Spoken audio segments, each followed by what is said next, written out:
Welcome one and all to the mudra. So wherever we find ourselves sitting and however we find ourselves sitting,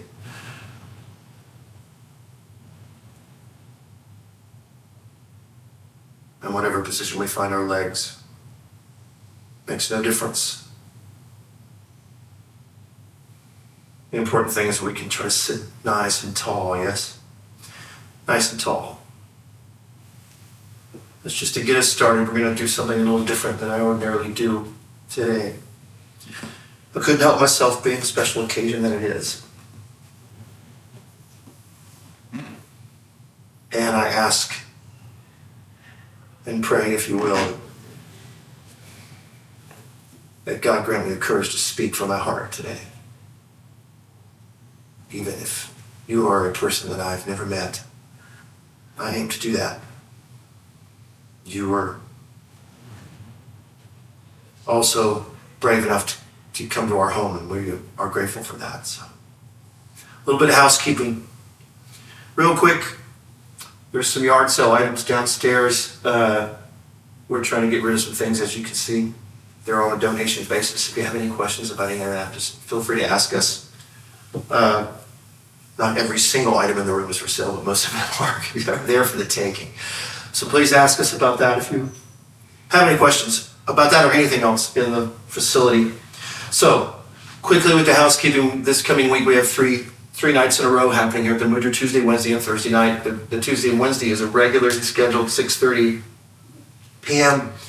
Yoga session. The Tuesday is more gentle than the Wednesday one. The gentle is more, they're both all level classes. Tuesday's more gentle. Thursday night we have a special occasion, the solstice on the 21st. We're going to go ahead and celebrate on the front tip of it. Starting at 6 p.m., that's 30 minutes earlier than our normal scheduled time. And I usually open our doors about 30 minutes ahead of the regular schedule. If you want to come into the space and meditate for that extra time, we open the doors. Just trying to think if there's anything I'm missing here. I mentioned the yard sale. I need to mention our online presence. The films that are playing throughout the building right now, they're all on our Patreon page. We have hours and hours of this stuff. It's part of what Diane and I do together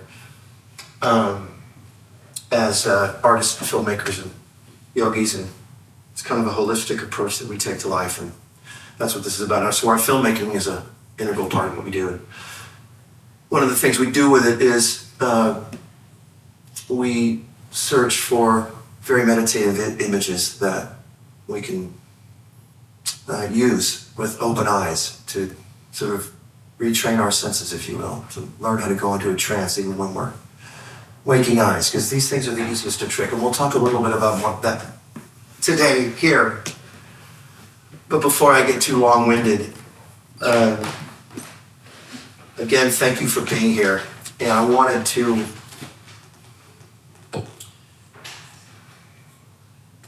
talk a little bit about humility and strength. When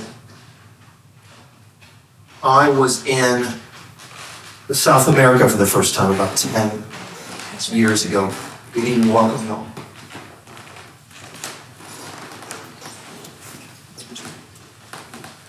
When I was in South America for the first time in 2013, to be exact.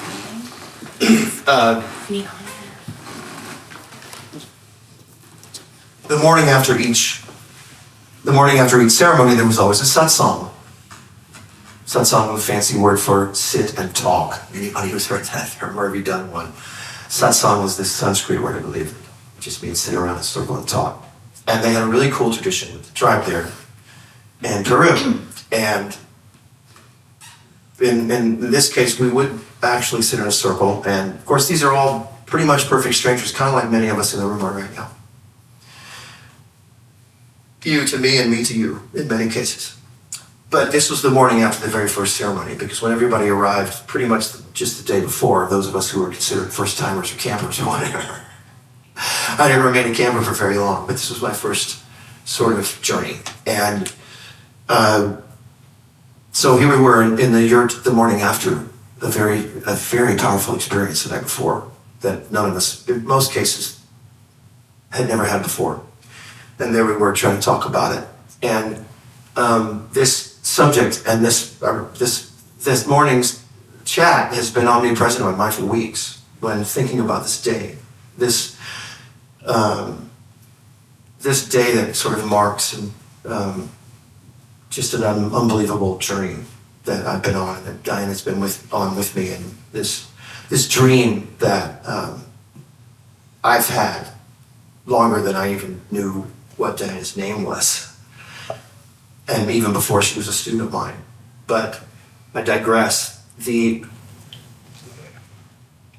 has to do with what I said that morning, because you take your first cup of ayahuasca and it's going to knock you over and do some things to you, and it make you think about a lot of things, to put it very mildly. And I could not get out of my head this subject of humility that next morning. And a lot of things had crossed my mind that night. A lot. In my mind and my heart, my soul. And another big thing was, and I said this out loud to the circle there, and what they do is they pass the feather, and whoever's holding the feather has the floor. Until they pass the feather, we listen to that person. And they can say 5 words, they can say 0 words, they can say 5,000 words. But so I was holding the feather, and I was moved to say a couple things. And the first one was this journey of the soul, this flight, if that's the right word, the soul through time, through the eons of time, is a Herculean task, and it's greater than this life. It's so much greater than we ever imagined in our waking reality. And the other thing that just kept striking me like an anvil over and over in the head was this idea, this subject of humility. But its flip side, which is strength. And I remember saying to the group that day, this was 10 years ago, but I remember saying to the group that day, I just can't get out of my head this overwhelming feeling of you can't have one without the other. Every ounce of strength that we hold in any aspect of our lives and in our being comes from our humility. And vice versa, pure and simple.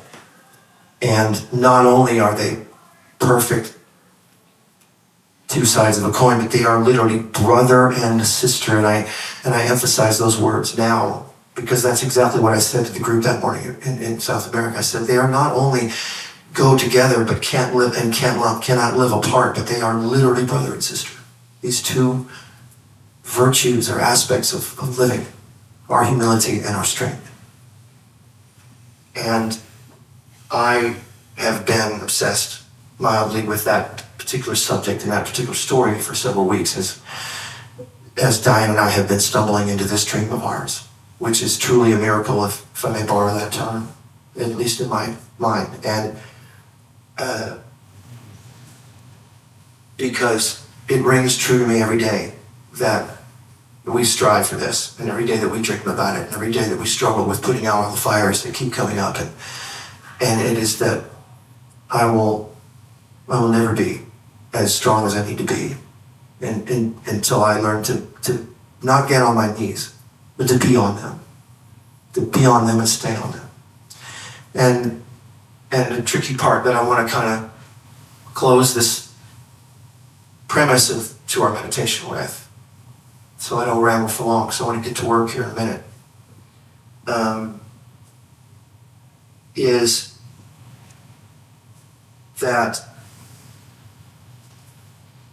we get stuck in life, if I may be so bold, as a human family when it comes to these issues, because oftentimes we reach out in our world and in our lives to be humble, and sometimes we get stepped on, and it's not intentional. Sometimes it's not intentional on either side. And another thing happens a lot in life too, is we aim for being strong, and we end up stepping on someone or something. And sometimes that's also unintentional. And this very tricky subject that this brother and sister relationship that is humility and strength, that cannot live without one another, simply cannot. everything about your humility is your strength, and everything about your strength is humility. And stop, full stop, end of discussion. There's no way around it. And the brother and sister thing that I said to those people that morning just rings true to me, because this is what has happened with our relationship, this working relationship that Diane and I had putting this dream together. That is what we realized about our particular role together. It was a familial one. It was a familial role that was beyond the flesh itself. And it was literally the kind of brother or sister, sibling type of relationship that many of you can relate to personally, whereby you are stuck with this person. And it's not to say that every sibling is supposed to get along great, and I have family members that I don't get along great with. Real ones, blood relatives. Point is, a sibling is a kind of, a sibling relationship is kind of when that person is your sibling whether you like it or not. And you're gonna, on your best day, you're gonna love them no matter what. And you're not gonna let them walk all over you.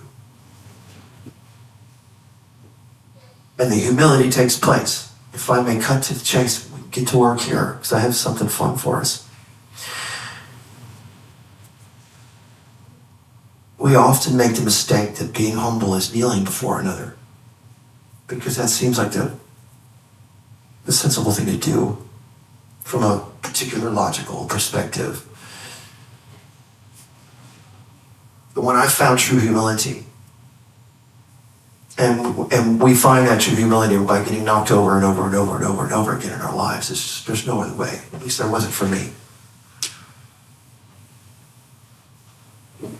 We're supposed to be kneeling before God. And if we do that, and you can fill in whatever words you'd like. That's okay. Everybody is welcome here. And every belief system is welcome here. And every form of rhetoric is welcome here too. Because when we kneel before God in our true humility, we know when it's time to be strong properly. And the way to be strong, we don't have to walk on others or allow ourselves to be walked on. There is a balance that is very difficult to achieve in life. And this is the incredible balancing act that Di and I are discovering as human beings, as individuals, as we grow in this incredible dream. Because it is about our healing first. My healing, to be fair. It starts with me holding down the discipline in my life that I found better than any doctor could give me with their regime and their treatment. More on that later, if you ever come back to see us. And then it goes to her, and then it goes to the rest of the community. If we can't heal first, then what good are we to anybody else? So, the meditation for today is, it starts with not one but two caveats. And the first caveat is that this is not a particularly typical type of meditation that I would normally do. Because today I'm going to give us a so-called guided meditation, which many of us are probably very familiar with. I certainly am. And it is not something that I regularly do.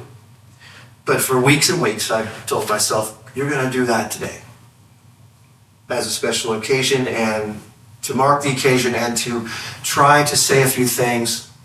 If there was a way to bottle up what you really want to help people understand in this life as a yogi and as a teacher, because I do want to be your teacher if you'll have me in any way possible in your life. But besides the point, I thought to myself, a guided meditation would do that pretty well, even though it's not something I ordinarily do. And any of you who have worked with me before will know that.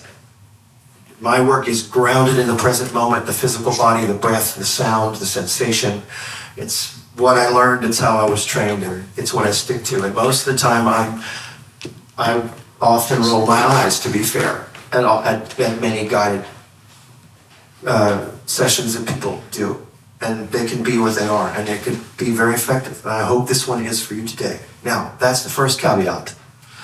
The second caveat is a bit more complicated, perhaps, and it has to do with the meditation itself. And by the way, as we get comfortable to go into this meditation, I want to encourage you to sit anywhere you'd like. The only thing we don't want to do is lie down. We want to try to keep the back straight. If you need to move against the wall or into a chair or anything, or stretch your legs out, that is perfectly fine. The only thing we ask is to keep the spine straight so the energy can flow. This is important. If we lie down, then that bone in our ear will go, then we'll start to fall asleep. So the best we can, we're going to try to sit anywhere you like in the room. And I would also add to that, in this case, you are free to do whatever you'd like with your eyes, open or closed. If you'd like to sit with open eyes in the room and muse about what I'm talking, that's great. If it helps you close your eyes, then you go ahead and make that choice and you go back and forth. We're going to keep that open as well. Again, this is not a regular one for me either, really. At least not compared to my ordinary style, if you will. So anyway, that leads me, as you guys find a comfortable position for yourself, that leads me to my second caveat about this next little ditty we're going to go on together. And that is the fact that where we're going to find ourselves standing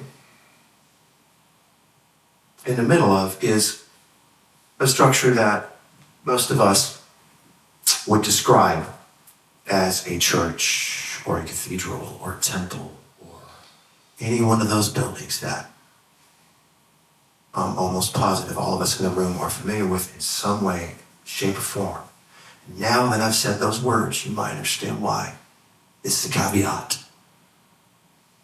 Because I know for a fact that brings up all kinds of things in our mind and our heart and in the world for all of us, and they're all different, possibly.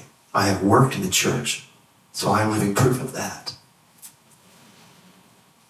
And I use this image today for a very specific reason, because I hope to take us deep enough to gain a little deeper understanding of the symbology of this place that we're standing in before it may have, in many people's experience, become corrupted by institutions of the world, or not. I leave that to you to decide. Many of us have wonderful experiences in such a place. And let's not forget about the institutions that are connected to such places. For now, we're going to deal with the place, the structure, the majesty of the place. And you can pick anyone from your childhood, anywhere in your life, and you can even make one up in your head if you like. I knew that there was enough commonality in our culture with the living adult human family that we could all come up with something in our mind that we could work with. And I know it's a risk, and I hope that I can prove myself right today with where I'm going to try to take you. And I really appreciate you giving me a chance to do this, because I know this is a tough one when I bring up such a word. But here we stand, and you are by yourself in this structure. You're standing right in the middle. It's very empty, very dark, very dimly lit. But there is some faint light creeping through certain corners as you sort of peer around and realize that you're standing in the middle of this big structure. And it appears to be in quite this state of disarray and neglect, if you will. Clouds of dust peering through very dim, small shafts of light.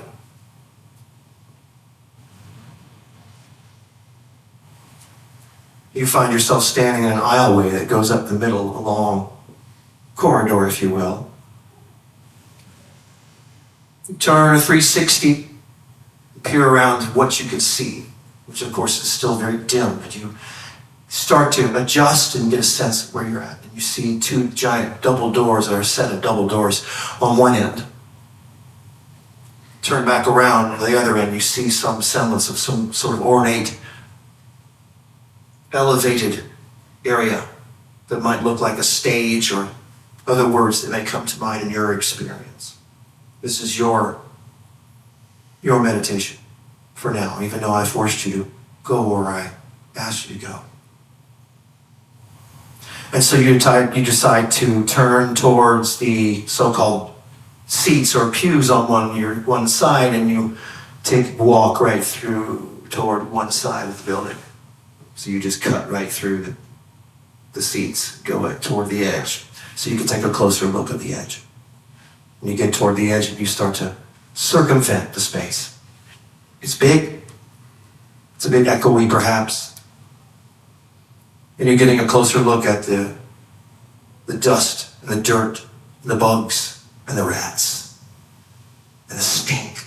There's even a smell that's lingering in certain places. And you see that these dim, dusty shafts of light are appearing through what seems to be really giant sort of tapestries that are thrown sort of haphazardly over what appears to be huge windows or doorways or cracks or openings or something.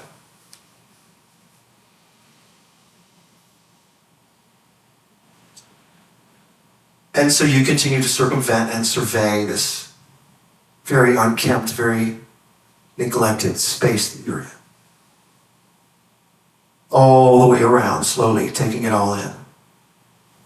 More filth, more neglect, more places where moisture is collecting and dust and even mud. And the remnants of animal tracks in certain corners where there's dirt, where some animals have gotten in and out. It's really been a while since this thing has been taken well care of, or good care of, rather.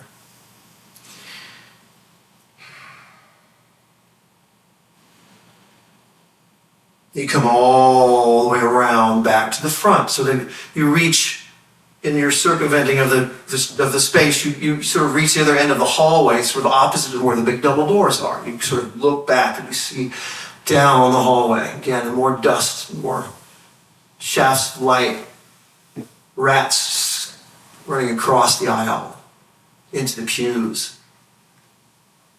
And so you turn back around toward the so-called front end, this high elevated area, watching your step, very dusty, watching your step as you see the steps and go up in a couple places too, as this sort of platforms, go up maybe thrice. Many times these buildings have a thrice level, like a courthouse. Again, this is your meditation.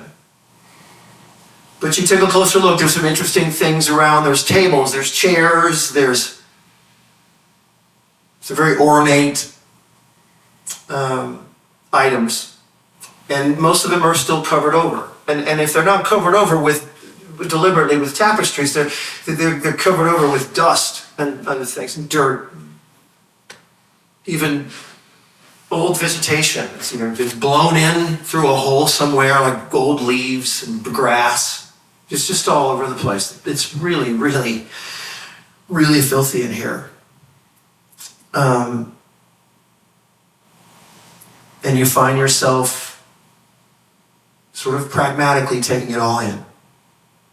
And as you get up to that third or fourth level, however steep these elevations are in your imagination, you get behind, there's this large table structure that's kind of in the middle, and it has the ability to go behind it and all the way around. And so you get up to that level and walk around, and you see that it's dusty, and you blow and you see the cloud of dust. There's just dust everywhere.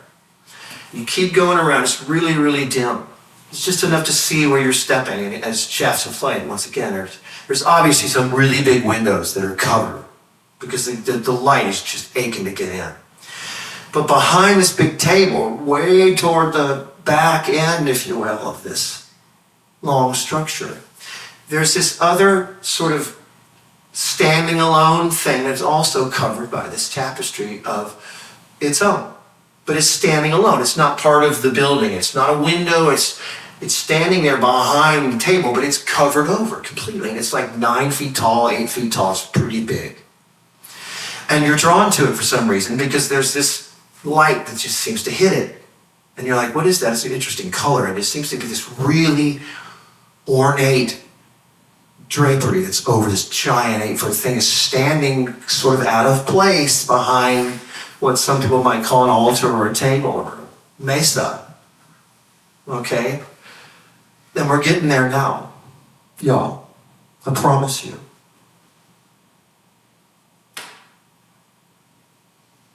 And you're drawn to this thing for whatever reason. And it's the shaft of light shining this really nice, this tapestry hanging on it looks like it could be hundreds of years old.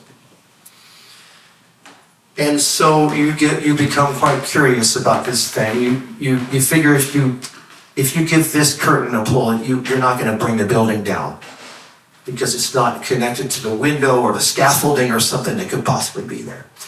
And so you step forward very gingerly, making sure that you're not slipping, and you grab hold of this tapestry and you start walking backwards slowly as it starts to slide off of the giant whatever that it's covering, and you walk back and you walk back and you walk back, and it finally falls off. And there you are standing in front of a big mirror. It's about an 8 or 9 foot mirror. And there you are.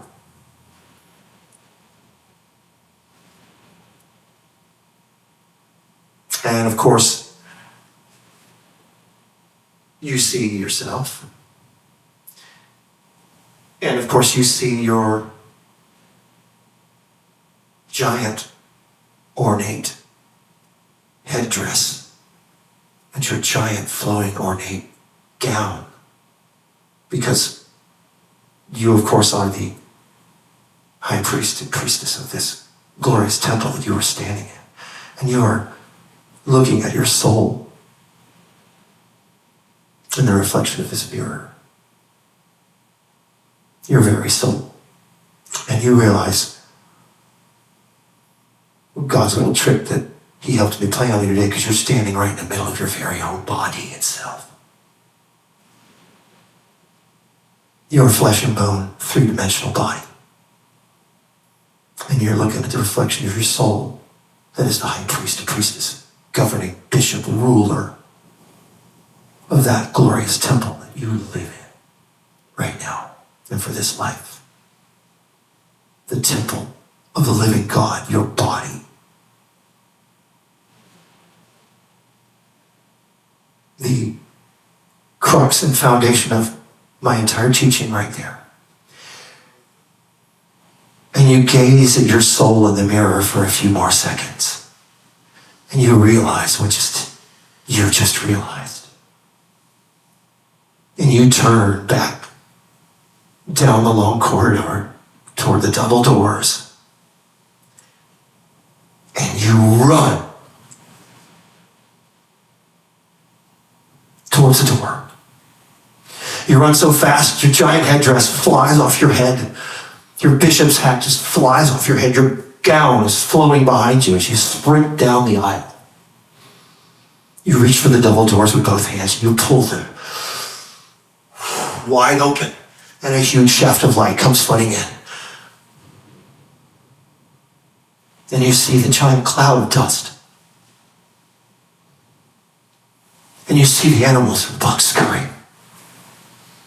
And you see the light travel all the way across the building. And you see it reflect on that giant mirror and go in every direction into the building. And you run around the circumference of the building again. And in your imagination for the next several weeks, you find yourself dusting, cleaning, and scrubbing, and scraping, and tossing, and driving, and mopping, and sweeping, and painting, and cleaning, and cleaning, and cleaning, and purging, and purging, and purging the temple of the living God that is your body.